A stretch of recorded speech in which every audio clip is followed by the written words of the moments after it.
Hello everyone, welcome back to the lecture. So, in this lecture we will see the stages of a construction project. It is very important, इसको याद रखना है, ठीक है? So, क्या क्या stages होते हैं अपने कंस्ट्रक्शन प्रोजेक्ट में या faces of a construction project? एक होता है आपका प्री कंस्ट्रक्शन, सेकंड होता है कंस्ट्रक्शन, थर्ड होता है पोस्ट कंस्ट्रक्शन, ठीक है? तो ये प्री कंस्ट्रक्शन का मतलब क्या है? विल ट्राई टू सी। जब भी आप कंस्ट्रक्शन को स्टार्ट करोगे क्या, जब भी आप कंस्ट्रक्शन को स्टार्ट करोगे डायरेक्टली आप कंस्ट्रक्शन स्टार्ट करोगे क्या? नहीं। फॉर एग्जाम्पल, लेट अस से मेरे को एक घर बनाना है। तो घर जो बनाना है वो एक थॉट आया था, राइट? एक बार वो थॉट आया, ठीक है। उसके बाद हम फिर क्या करेंगे? फिर मैं सोचूंगा ठीक है घर बना तो क्या बना, 3 BHK बनाना है, ठीक है। फिर कितने फ्लोर का बनाना है, कहाँ पे बनाना है, उसका कितना खर्चा होगा, उसके लिए आर्किटेक्ट कौन रहेगा, उसके लिए स्ट्रक्चर डिजाइनर कौन रहेगा, MEP वाला बंदा कौन रहेगा। ये सारे चीज जो हम करते हैं ना, this is called as pre construction. Construction start नहीं हुआ, पर कंस्ट्रक्शन से पहले जो सोच आया था, किसको देना है, स्ट्रक्चर इंजीनियर क्या रहेगा, कितना बड़ा घर बनाना है, प्लॉट कहाँ पे है, हाँ, ये सारी चीज आता है प्री कंस्ट्रक्शन में। तो डेफिनेशन और concept stages, that is first thing जो थॉट आया था, that is called as definition और कॉन्सेप्ट स्टेज। फिर नेक्स्ट इसका डिजाइनिंग करोगे, स्ट्रक्चर डिजाइनर रहेगा, फिर आर्किटेक्ट रहेगा, फिर MEP वाले लोग रहेंगे, फिर इसका प्लानिंग भी करना होगा ना। आपने पूरा बना लिया, अब तुरंत स्टार्ट करोगे नहीं, आप देखोगे कौन सा दिन स्टार्ट करोगे, उसको करने के लिए कितना साल लगेगा, लेट्स से 2 साल लगेगा। अगर 2 साल लगेगा तो फर्स्ट 3 महीने में कितना काम करूंगा, 6 महीने में कितना काम करूंगा, 1 साल तक कितना काम करूंगा, उसमें कितना खर्चा लगेगा, ये सारे हमें प्लानिंग में करना है। लेकिन उसको करने के लिए कौन सा मटेरियल लाओगे, कहाँ से लाओगे मटेरियल, कॉन्ट्रैक्टर कौन रहेगा, वो सारी चीज आपको फर्स्ट आइडेंटिफाई करना है ना। तो ये सारी चीज हम प्लानिंग में करेंगे।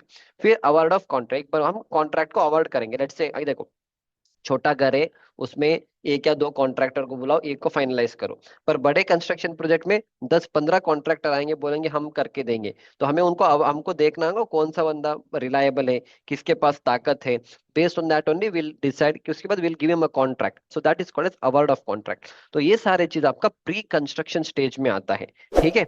एंड प्री कंस्ट्रक्शन स्टेज में यूजुअली कौन कौन काम करता है? Planning engineer, main is quantity surveyor काम करेगा।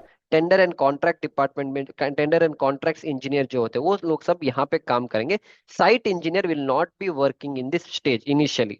साइट इंजीनियर का काम इधर और इधर आता है, तो साइट इंजीनियर का काम इधर नहीं आता है। पर अगर आप एक खुद का एक ओन कंसल्टेंसी चला रहे हो, खुद का एक ओन कंस्ट्रक्शन कंपनी चला रहे हो, तो आपको तीनों स्टेज में काम करना है। प्री कंस्ट्रक्शन क्योंकि प्लान भी आप बनाओगे, स्ट्रक्चर डिजाइनिंग आप करोगे, क्लाइंट से आप बात करोगे, कंस्ट्रक्शन भी आप करके दोगे, पोस्ट कंस्ट्रक्शन के बाद भी आप ही देखोगे, ठीक है। फाइन। Next is construction. एक बार आपने पूरा कर लिया, अब बोला कि ठीक है, लेट्स से जून 1 तारीख को मेरा कंस्ट्रक्शन स्टार्ट होगा। अब हम कंस्ट्रक्शन स्टेज में आ गए, तो फर्स्ट आप उसका एग्जीक्यूशन करोगे।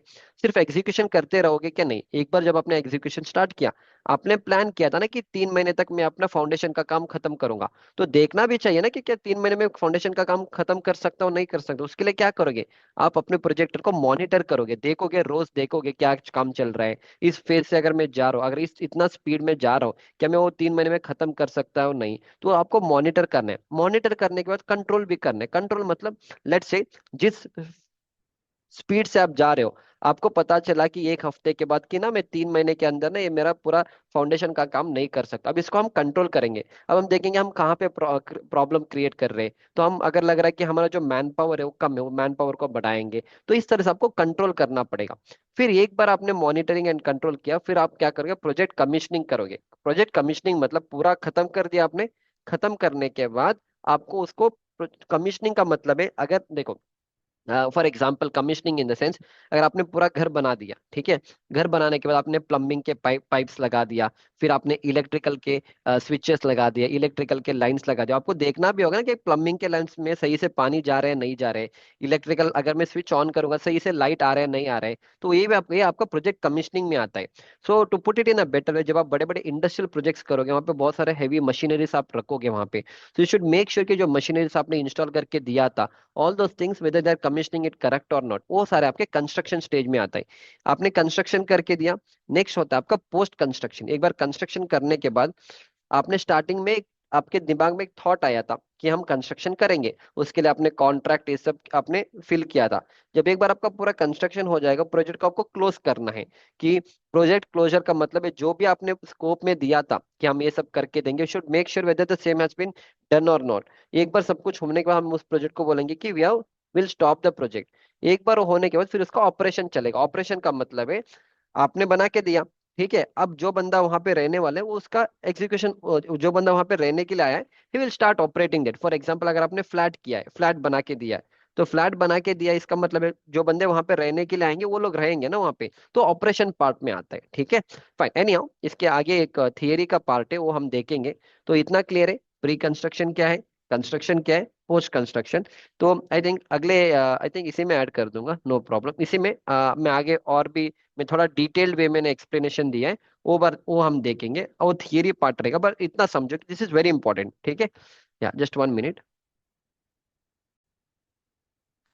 या तो अभी जो मैंने आपको एक्सप्लेन किया है ना, इसका इन अ मोर डिटेल वे यहाँ पे एक्सप्लेनेशन है। तो प्री कंस्ट्रक्शन वी अंडरस्टूड कि प्लानिंग आएगा, डिजाइन आएगा, इवन प्रोक्योरमेंट भी आएगा। ओके, फिर कंस्ट्रक्शन में आपका एक्सकवेशन करोगे, प्लम्बिंग, इलेक्ट्रिकल फिनिशेस का काम। पोस्ट कंस्ट्रक्शन में आपका फाइनल इंस्पेक्शन रहेगा, प्रोजेक्ट का क्लोज आउट करोगे, फिर इवेल्युएट करोगे। अब इसका एक वन बाय वन हम इसका मतलब समझेंगे। Okay, so that you get an idea. Again ये सारे पार्ट ऑफ प्रोजेक्ट मैनेजमेंट है। ओके, तो मेरा जो प्रोजेक्ट मैनेजमेंट का भी एक कोर्स है, वहां पे हमने इसको और भी अच्छे लेवल पे एक्सप्लेन किया। पर since it's a site engineer course, being a site engineer आपको पता होना चाहिए, दैट इज वाई मैंने यहाँ पे डाला है। फर्स्ट फेज वन क्या है, प्री कंस्ट्रक्शन। तो फर्स्ट यहाँ पे इनिशिएशन एंड कंसेप्चुअलाइजेशन होता है, मतलब आपके दिमाग में एक थॉट आया था कि एक घर घर बनाना है, उसके लिए क्या क्या करना है वो यहाँ पे लिखा है। Second is budgeting and cost estimation, तो उसको बनाने के लिए कितना एग्जैक्ट खर्चा तो नहीं है, आपके पास ड्राइंग नहीं है अभी तक, फिर भी एक बोला कि हाँ 3 BHK बनाना है, 1,000 या 1,500 स्क्वायर फीट का है, या लेट्स से 2,000, इतना इतना लेट्स से 50 लाख 60 लाख रुपए खर्च आएगी, ये आपने बजट थॉट किया और एस्टिमेशन किया। फिर site selection and acquisition. For example अगर आपके पास साइट नहीं है, लेट्स से, नहीं तो आपको साइट ले, कहीं से भी आपको साइट लेना पड़ेगा ना, या तुम साइट का सिलेक्शन करोगे। अगर ऑलरेडी साइट है तो देखेंगे वेदर उस पर्टिकुलर ग्राउंड में whether I can do this construction और नॉट, ये आता है साइट सिलेक्शन एंड एक्विजिशन। क्योंकि बड़े बड़े प्रोजेक्ट जो रोड का प्रोजेक्ट एंड होता है ना, आपके पास जगह नहीं रहेगा, आपको गवर्नमेंट लोगों से जगह लेता है, तो उनके लिए साइट सिलेक्शन आता है। ठीक है, नेक्स्ट इज, अगर नॉट ओनली रोड प्रोजेक्ट, कोई हाई राइज बिल्डिंग का कंस्ट्रक्शन करना है, तो उनके पास डेवलपर लोगों के पास ना वो जगह नहीं होता है, कभी कभी वो किसी और से लेगा, तो उसके लिए साइट सिलेक्शन करना पड़ेगा। देखो साइट सिलेक्शन क्यों करना पड़ेगा, आप लेटर से एक G+50 स्टोरी का बिल्डिंग बना रहे हो, बहुत खूबसूरत बिल्डिंग बना रहे हो, और उसमें बहुत अच्छे लेवल का इंटीरियर कर रहे हो, पर आप कोई गांव की तरफ, कोई गांव में आप बना रहे हो, और उस गांव में कोई लोग है ही नहीं, तो फिर वो इतना बिल्डिंग बना के लोगे क्या करोगे, क्योंकि जब गांव की तरफ बना रहे हो वहाँ पे कुछ डेवलपमेंट है ही नहीं ना ढंग से, वहाँ पे रोड है, तो कोई आएगा नहीं वहाँ पे लेने के लिए। तो site selection is very important, specially for high rise building and all. छोटे मोटे घर जब बनाएंगे तो जब जो लैंड है उसी में तो हम बनाएंगे ना, उसमें कोई प्रॉब्लम नहीं आते। फिर डिजाइन एंड प्लानिंग करेंगे, हम स्ट्रक्चर इंजीनियर को लाएंगे, आर्किटेक्ट्स को लाएंगे, सही से उसका डिजाइन बनाएंगे। फिर परमिटिंग एंड रेगुलेटरी कॉम्प्लेक्स, मतलब अभी उसके लिए बिल्डिंग परमिशन बनाना पड़ेगा, लोकल म्युनिसिपैलिटी से परमिशन लेना पड़ेगा। फिर इसके बाद रिस्क असेसमेंट एंड मिटिगेशन, इसका मतलब है अगेन ये सब बड़े प्रोजेक्ट्स में आते हैं। जब बड़े आप 200 300 400 करोड़ का प्रोजेक्ट बनाते हो, आपको देखना है कि अगर इसका मैं कंस्ट्रक्शन स्टार्ट करूंगा तो इसमें क्या क्या रिस्क आने वाला है। ठीक है, all those things you should do. And फिर लास्ट आपका कॉन्ट्रैक्टर सिलेक्शन होगा कि उस प्रोजेक्ट को कौन सा कॉन्ट्रैक्टर को मैं दूंगा, so that comes under the pre construction. ठीक है, नेक्स्ट आता है कंस्ट्रक्शन स्टेज। कंस्ट्रक्शन में क्या करोगे, साइट का प्रिपरेशन करोगे, क्लीनिंग करोगे, फिर फाउंडेशन का आप लेआउट करोगे, फिर फुटिंग कॉलम बीम का काम करोगे, स्ट्रक्चरल का जो भी वर्क है वो करोगे, फिर MEP मैकेनिकल इलेक्ट्रिकल प्लम्बिंग का पूरा काम करोगे, इंटीरियर का करोगे, फिर पूरा क्वालिटी कंट्रोल का हो जाएगा, फिर सेफ्टी के हिसाब से आपको काम करना है। ये सारे आपके कंस्ट्रक्शन स्टेज है। And when you work on the site, okay, being a site engineer, ये आपका मेन रोल रहेगा, ये सारी चीज आपको पता होना चाहिए। And when you work on the site, जो साइट इंजीनियर है, जो क्वालिटी कंट्रोल इंजीनियर है, जो सेफ्टी इंजीनियर है, वो सब कंस्ट्रक्शन स्टेज में काम करते, not in the pre construction. Pre construction में सिर्फ planning engineer and let's say architects, structural engineers and ये सारे लोग वहां पे काम करते हैं। ठीक है, या next last is post construction. Post construction में क्या करोगे, आपने पूरा बिल्डिंग तो बना दिया, पर उसका देखना भी होगा ना कि कहीं पे भी अगर आपने मिस्टेक किया है, तो फाइनल इंस्पेक्शन एंड टेस्टिंग करना पड़ेगा। ठीक है, टेस्टिंग मतलब जैसे मैंने इलेक्ट्रिकल का आपने लाइट तो लगा दिया, अब देखना भी पड़ेगा कि लाइट अगर स्विच ऑन करूंगा तो लाइट ऑन होगा या नहीं होगा, वो भी देखना पड़ेगा। फिर पंच लिस्ट एंड करेक्शन, जब आप बड़े प्रोजेक्ट्स को करते हो ना, तो कुछ छोटे छोटे मिस्टेक्स आप करते हो, सही से आपने टाइल्स नहीं लगाया, या टाइल्स का कोई ग्रू ग्रू फिलिंग आपने नहीं किया, तो ये सारी चीज आपको पंच लिस्ट एंड करेक्शन के टाइम में उसको पूरा करेक्शन करके देना होता है। फिर ओनर का ट्रेनिंग होता है, ओनर का ट्रेनिंग आप पढ़ लो। ओनर का ट्रेनिंग मतलब अगर कोई आप कॉम्प्लेक्स प्रोजेक्ट बना रहे हो और ओनर को पता नहीं उसका ऑपरेशन कैसे करना है, specially industrial buildings and all, वहां पे उनको एक ट्रेनिंग देना होता है। अब घर का कंस्ट्रक्शन में सब ओनर ट्रेनिंग नहीं होता है, पर हाँ फॉर एग्जाम्पल लेट्स से आपने एक घर बनाया, आजकल ये सब आ रहा है ना, व्हाट इज दैट, ऑटोमेशन आ रहा है, यू नो ऑटोमेशन ना, ऑटोमेशन मतलब आपके मोबाइल से आप घर का दरवाजा ऑन ऑफ कर सकते हो, लाइट को ऑन ऑफ कर सकते हो, तो बहुत ऑटोमेशन, होम ऑटोमेशन आ चुका है। तो इन दैट केस आपको ट्रेनिंग देना पड़ेगा, जो भी कंपनी से आपने पूरा लगवा दिया था उनसे आपको ट्रेनिंग लेना पड़ेगा कि ये मोबाइल में ऐप कैसे यूज करना है एंड ऑल, ठीक है। So that will come under the owner training. फिर आता है डॉक्यूमेंटेशन एंड क्लोज आउट, तो पूरा डॉक्यूमेंटेशन आप करोगे ना कि ये घर ऐसा बनाया था, इतना खर्चा हुआ था, ठीक है। फिर आपका जो एज बिल्ड ड्राइंग, जैसे आपका साइट बना है उसी हिसाब से आपको ड्राइंग बनाना होगा, तो जो भी आपको वारंटी सब देना है वो सारे चीज हम डॉक्यूमेंटेशन क्लोज आउट में करेंगे। फिर इस हैंड ओवर करेंगे ऑक्यूपेंसी सर्टिफिकेट, ये सब अगेन बड़े बड़े प्रोजेक्ट्स में, छोटे मोटे प्रोजेक्ट में वी डोंट डू, बड़े बड़े प्रोजेक्ट में आपको ऑक्यूपेंसी सर्टिफिकेट ये सब आपको लेना होता है, okay fine. And then post occupancy evaluation, usually क्या होता है, अगेन अगेन ये सारे बड़े प्रोजेक्ट्स का मैं बात कर रहा हूँ। सम प्रोजेक्ट्स में undergo a post occupancy evaluation to access the building's performance. आजकल क्या ग्रीन बिल्डिंग्स का कॉन्सेप्ट चल रहा है, ग्रीन बिल्डिंग, सस्टेनेबिलिटी, ये सब आजकल मार्केट में चल रहा है। इसका मतलब क्या है, जितना होता है हम अपने एनवायरनमेंट को थोड़ा सेफ रखेंगे, इको फ्रेंडली मटेरियल्स को यूज करेंगे, तो ये सारे चीज आपको चल रहा है। वो कब पता चलेगा, जब आपने बिल्डिंग में आप चले गए एंड बिल्डिंग को आपको यूज करना आपने स्टार्ट किया, तभी जाके पता चलेगा ना कि whether your building is eco friendly और नॉट, कि whether it's a green building और नॉट, और whether whatever systems are adopted whether they are functioning properly और नॉट। ये सारे चीज पोस्ट ऑक्यूपेंसी में हम उसको इवेल्युएट करेंगे। ये सारे चीज अगेन ये सब बड़े बड़े बिल्डिंग्स में होते हैं। सो छोटे मोटे घर में usually we are not doing it now, but बड़े बड़े जो हाई राइज बिल्डिंग्स है वहां पे we are doing all this things, green buildings and all, ठीक है। Got an idea, pre construction, construction and post construction stage, ठीक है। You should have an idea, because हमारा प्रॉब्लम क्या है ना, problem which I also faced in the initial days of a career is that हमको ये सब idea ही नहीं था। हमारा जो आइडिया था कि मैं साइट इंजीनियर हूँ, मैं इतना कर लूंगा बस, मैं साइट का एग्जीक्यूशन देख लूंगा, मेरे को ड्राइंग पढ़ना आता है, मेरे को बीपीएस करना आता है, मैं साइट का ही काम करता रहूंगा। सो व्हाट हैपेंड, आप वहीं पे रह जाओगे, आप आगे नहीं बढ़ सकते हो। क्यों? क्योंकि जब कोई बंदा आपके पास आएगा ही एक्सपेक्ट कि ना तुम्हें सब कुछ आना है, प्रोजेक्ट प्लानिंग से लेके डिलीवरी तक, मतलब ये प्लानिंग स्टेज है, ये जो फेज वन है ना ये प्लानिंग वाला stage, I will do it like this, ये जो है ये आपका प्लानिंग का स्टेज है। तुम प्रोजेक्ट को स्टार्ट करने से लेके प्रोजेक्ट को हैंड ओवर करने तक, यहाँ तक आपको पता होना चाहिए।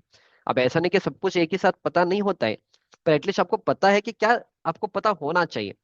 हमारे टाइम में हमको ये भी पता नहीं था कि क्या पता होना चाहिए, समझ में आ रहा? अब हमारे हिसाब से साइट इंजीनियर का मतलब है, अगर मैं क्वालिटी से के हिसाब से काम करूंगा, साइट का एग्जीक्यूशन करूंगा, सेफ्टी के साथ काम, मैं साइट इंजीनियर हूँ। पर आफ्टर सम टाइम जब आपको 2-3 साल 4 साल का एक्सपीरियंस हो जाता है, सिर्फ तुम साइट पे नहीं रहोगे, तुम साइट के साथ साथ तुम स्टार्टिंग प्री कंस्ट्रक्शन स्टेज में भी आपको काम करना होता है, फिर पोस्ट कंस्ट्रक्शन में मेंटेनेंस से लेके सब कुछ आपको देखना होता है। So when you working understand that ये पूरा एक फेस होता है, और हमको जितना जल्दी होगा तीनों स्टेज हमें सीखना होते हैं, ठीक है। समझ में आ रहा है ना? That is how it is, fine.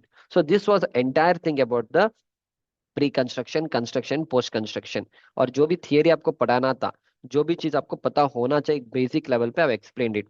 इसके बाद वाले लेक्चर्स में will focus on the execution part. अब सर ये तो आपने बता दिया, तो आप हमारे जो कोर्स में आप क्या पढ़ाने वाले हो? हमारे एक कोर्स में हम फोकस करेंगे इसके ऊपर ही, मैं पूरा कंस्ट्रक्शन ही पढ़ाने वाला हूँ स्टार्टिंग से एंड तक, ओके। इसके साथ साथ we will touch few things from here also. इस स्टेज में भी आपको कैसे काम करना वो भी बताएंगे, और यहाँ पे क्या क्या होता है वो बताएंगे, और ये वाला कैसे करना है उसके लिए अलग अलग सा कोर्सेस है, that will go step by step, ठीक है। But we will mainly focus on the construction stage only, मैं आपको पूरा सीक्वेंस ऑफ कंस्ट्रक्शन समझाऊंगा, ठीक है। That's it. So I will see you back in the, I will see you back in the next lecture. Thank you.